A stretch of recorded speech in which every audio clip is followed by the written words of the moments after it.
どうも、クービーチャンネルです。今日はですね、この軽キャンピングカーインディ108の2022年新型を紹介します。新型はなんといってもベース車両のハイゼットトラックがマイナーチェンジしました。ミッションが4速オートマから CVT に変わったので走行性能が上がりました。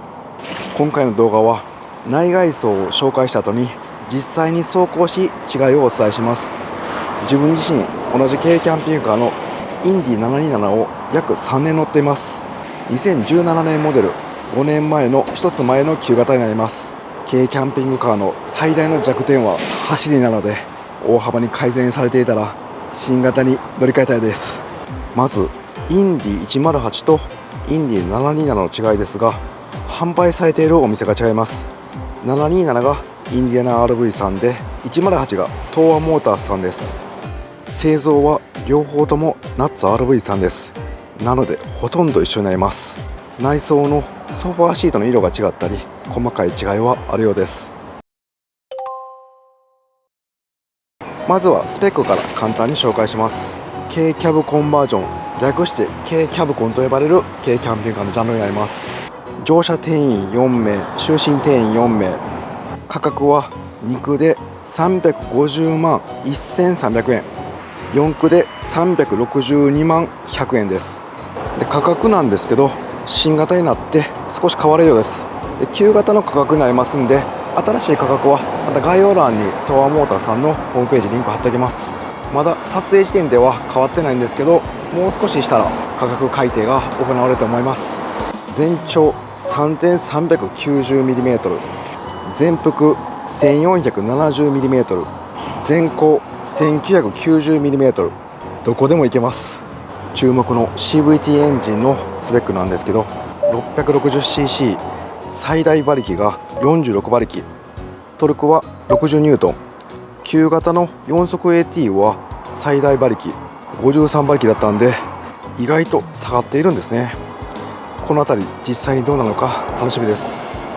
燃費は JC08 モードで1リッターあたり21リッターです。フロントの顔つきが変わりました。ライトはもう LED で、前の旧型も LED だったんですけど、このフロントメッキグリル、これがすごい大きくなりました。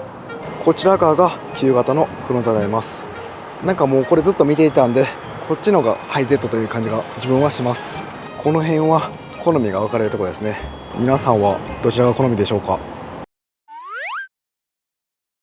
なんと電動みたいになりました。これ旧型なんですけど、こんな感じで手で折りたたまないといけないんです。これ結構洗車の時とかめんどくさかったです。それではやってみます。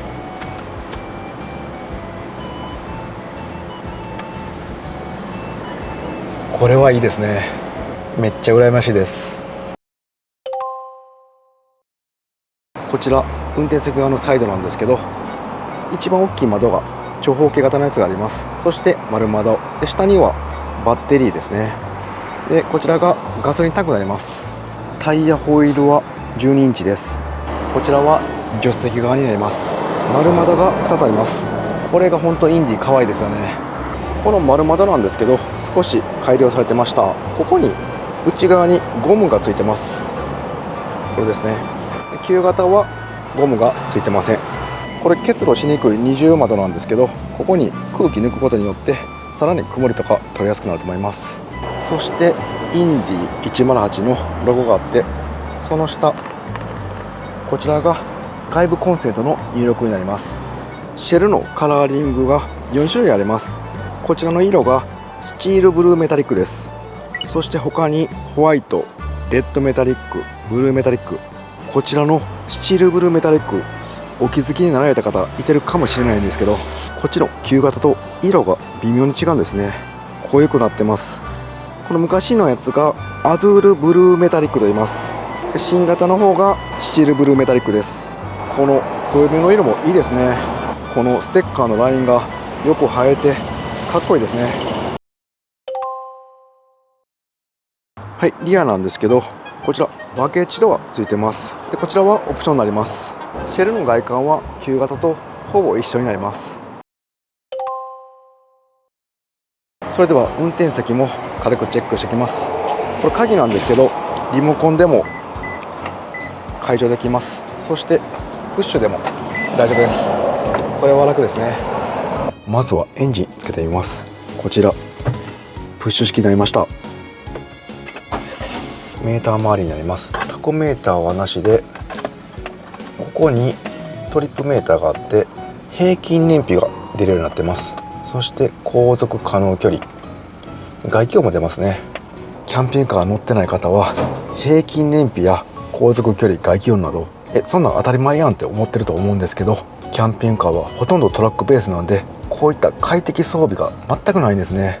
なのでこれだけの改良でも嬉しいんです。こちらのデモカーはナビはついておりません。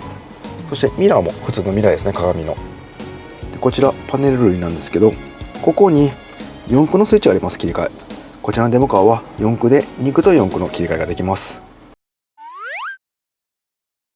新型の CVT ミッションもクルーズコントロールつけれます。クルーズコントロールをつけることによって設定速度でアクセルを離しても自動で進んでくれます。これ自分の車なんですけど、ここにピボットのクルーズコントローラーのコントロールスイッチつけてます。ここで80キロや90キロ速度調整することができます。それではいよいよ内装チェックしてみます。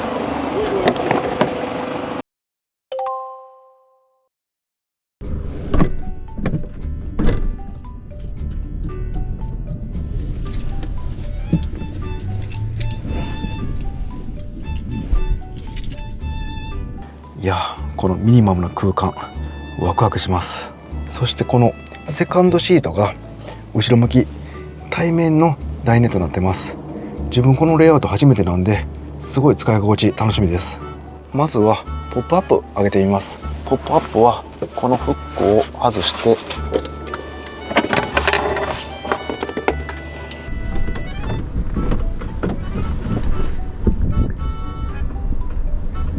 この入り口の網戸とかは変わってないですね。スイッチ類なんですけど、全て入り口のここに集中してます。この室内灯、こちらが左右のライトになります。このサイドの照明なんですけど、インディを使っていて本当にいいなと思うのがこの豆球なんですよね。ここで変えれます。寝る時とか本当に役立ちます。いつも自分はこれで寝ています。こちらのコンセントは外部電源になってます。先ほど外装の時紹介した外部電源を挿すとこのコンセントが使えるようになります。サブバッテリーはこのパネルの中に入っています。標準では 80A、 オプションで 115A や 105A 2台など選べます。こちらのデモカーは FF ヒーター、キャンピングカー専用の暖房がついてないですね。オプションでつけることができます。この辺に操作パネルがつきます。ソファーなんですけど、一番後ろこちらがサードシート、これは取り外し可能です。でこちらがセカンドシート、これは後ろ向き固定になります。シートベルトは2点式です。ベッドモードの時はフラットになります。後でベッド展開もしてみます。ソファーはこの対面式以外にもうワンパターンあります。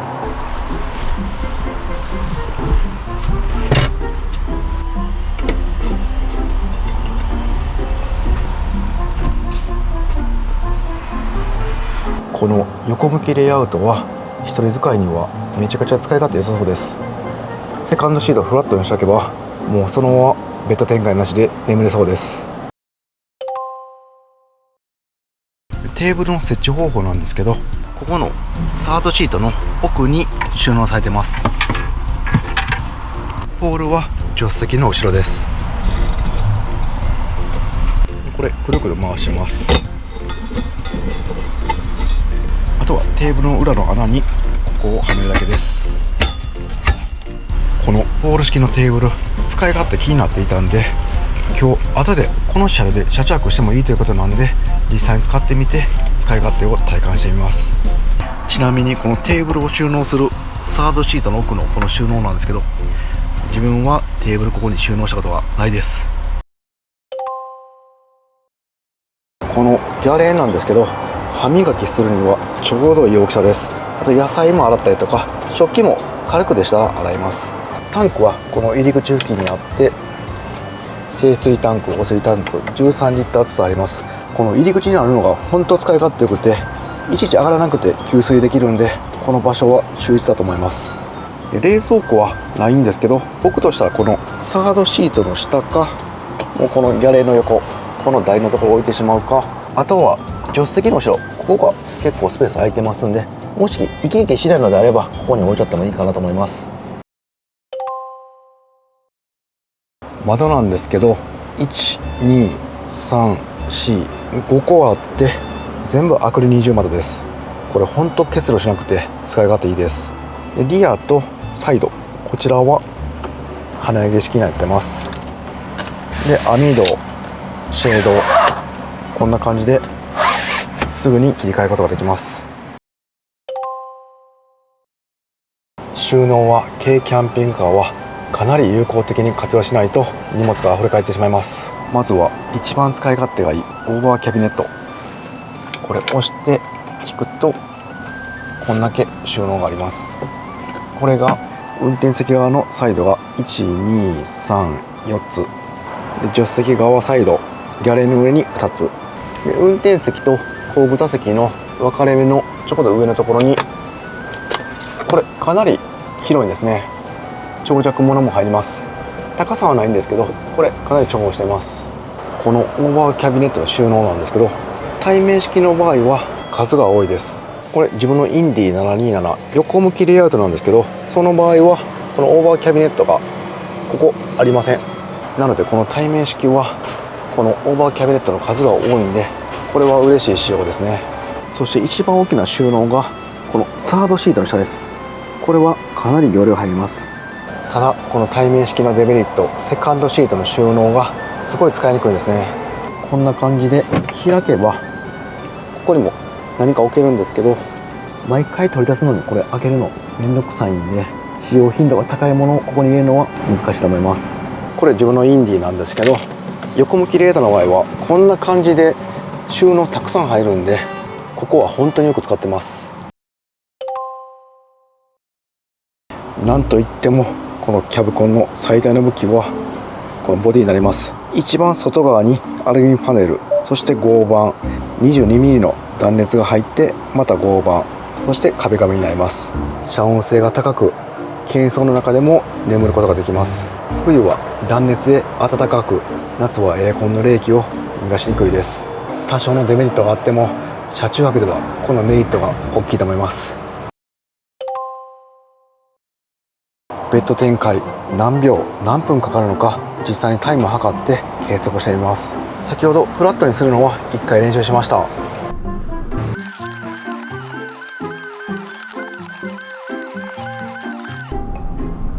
手こずってしまって3分49秒もかかってしまいました。新車なんでソファーが硬くフラットにしにくかったです。これ慣れてくれば1分半ぐらいでいけるかなと思います。ベッドサイズは結構広くて、こちら端から端まで195センチあります。横幅は100センチです。なので大人2人は少し窮屈です。男女かもしくはお子さんと親ならいけるかなって感じです。男2人はね結構きついと思います。そして2階ポップアップルーフはかなり広く、長さが210センチ、横幅が117センチ。これだったら大人2人でも眠れると思います。この後ろの部分、シェルの方は2021年モデル、前の年と特に変わりはありません。問題はこの前の部分ですよね。走りがどうなったのか、今から一般道を走行して体感しお伝えします。でその後に今回内外装で感じたメリットデメリットもお伝えします。今から一般道を走るんですけど、一番気になっているのがこの CVT になって出だし加速良くなっているのかどうか。今自分が乗ってるのはこのインディ5速マニュアルなんですけど、やっぱり街乗りの速度域では出だしがすごく遅いんですね。なのでとても楽しみにしていました。それでは安全運転で行ってきます。まず乗ってみてなんですけど、このサイドミラー視認性めちゃくちゃいいです。前のやつより大きくなってますね。でルームミラーもしっかり後ろまで見えます。キャンピングカーってやっぱり視認性は悪いんですけど、気持ちよく運転できそうです。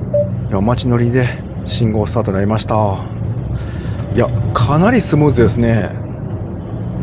今低速で40キロで走ってるんですけど、0から40まではかなりスムーズでした。でも体感では自分のマニュアル車と比べると 1.5 倍、そこまではないけどそれに近いぐらいのスムーズさがあります。今ちょうどですね、信号赤で先頭立ったんで、0から40キロまで加速強めに踏んで測ってみます。せーの、はい。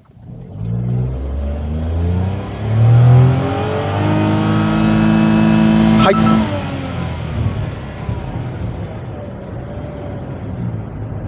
どうだったでしょうか。かなりエンジンがうなって頑張ってくれました。速いということはないんですけど、後ろ背中に少し押される感じはありました。実際のタイムを残すことによって速度感が分かると思います。次は一般道の上り道を登ってみたいと思います。平坦な道は加速良かったんで、登ってくれるのか楽しみです。かなり目の前がきつい登りになってきました。現在40キロで走行しています。で下がってくるんで少し踏み出します。で力強く登っていってくれます。かなりきつい坂なんですけど、これ40キロからでもちょっと踏み出すと加速していってくれます。この40キロぐらいの速度域すごい得意ですね。次なんですけど、さらに登りがきついとこありましたんで一回登ってみます。うわ、これすごい登りです。行ってみます。さあ現在20キロ加速していきます。30キロ加速していきます。40キロ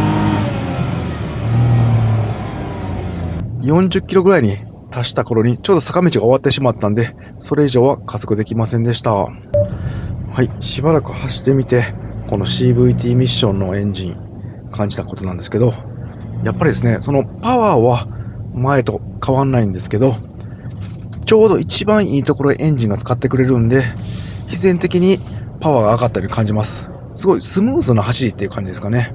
特に街乗りの0から40、0から60ぐらいがすごいスムーズに走ってくれます。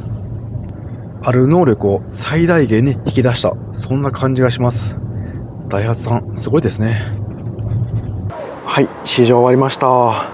それでは今日一日この2022年型インディ108最新型を触ってみて感じたメリットデメリットをお伝えします。このセカンドシート、座り心地が一番後ろのサードシートと全然違います。めちゃくちゃ快適でした。このセカンドシートの背もたれ自由な角度にセットできるんで、少し体を傾けてくつろぐこともできました。そしてこの対面ソファーの広さにはびっくりしました。大人2人と子供1人ちょうどいいと思います。大人4人でも少し詰めればいけると思います。なんて言うんでしょうか、このラグジュアリーなホテルのようなソファーとこの狭さ、秘密基地感両方兼ね備えてます。2022年モデル一番のメリットは走りになります。街乗り機での加速はスムーズで、以前のモデル、今自分が乗っているモデルですと速度の速い幹線道路などでは少し詰まり気味になることもありました。 CVT モデルなら踏めば踏むほど進むので、そういったことはないと思います。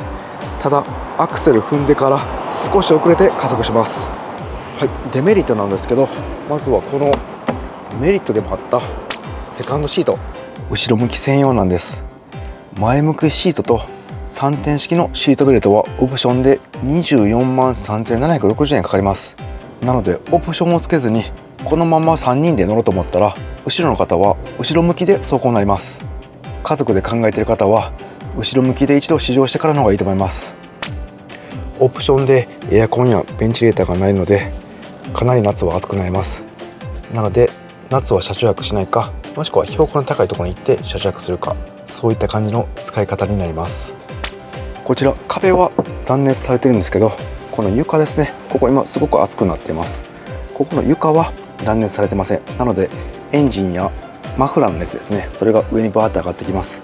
夏場はかなり暑くなります。自分のインディ727は床断熱しました。そうすることにより夏場の温度上昇がかなり防ぐことができました。ただ結構時間かかったんで、やっぱりオプションなどであればいいなと思いました。自分で床断熱した動画はまた概要欄の方に貼っておきます。今コロナでベース車両のハイセットトラックの納期も遅れているので、全体的に遅くなっています。詳しくは東亜モーターズさんに問い合わせてみてください。ただこのインディ108やインディ727は軽キャブコンの中で一番生産台数が多いので、中古車の販売も結構あります。そして東亜モーターズさんのホームページで新古車など情報載ってます。それを選べばすぐに乗れます。すごく良かった CVT の走りなんですけど、耐久性が気になります。普通のハイゼットトラックではなく、重たいキャンパーシェルがずっと乗った状態で5年後10年後持つのか気になります。ただエンジンにターボのない軽キャンピングカーにはこのパワーアップは本当に嬉しいです。今回走行してすぐ後ろに入ってみて気づいたんですけど、エアコンが前しかないんで、やっぱり冷気が届きにくいですね。後ろに扇風機などで冷気を送る工夫しないと、夏場後ろに乗りながら走行するのは難しそうです。ただそういう工夫すれば問題ないかなと思います。あとちょっと気になったのが、このセカンドシート、前向きで走行できるオプションにしてもこう目線がこのぐらいになるんで、座ってると前の景色全然見えないんですよね。これ横窓も地面しか見えません。やっぱり旅行行ったら絶景ロードみたいですよね。なので少し気になったのでお伝えさせてもらいました。一般道での走りが良くなった CVT ミッション、気になるのが高速道路で80キロキープしてくれるのか、上りのきつい坂でもパワフルに走ってくれるのか、合流スムーズにできるのか、今から車種博に行って確かめます。対面レイアウトの使い心地も体感してお伝えします。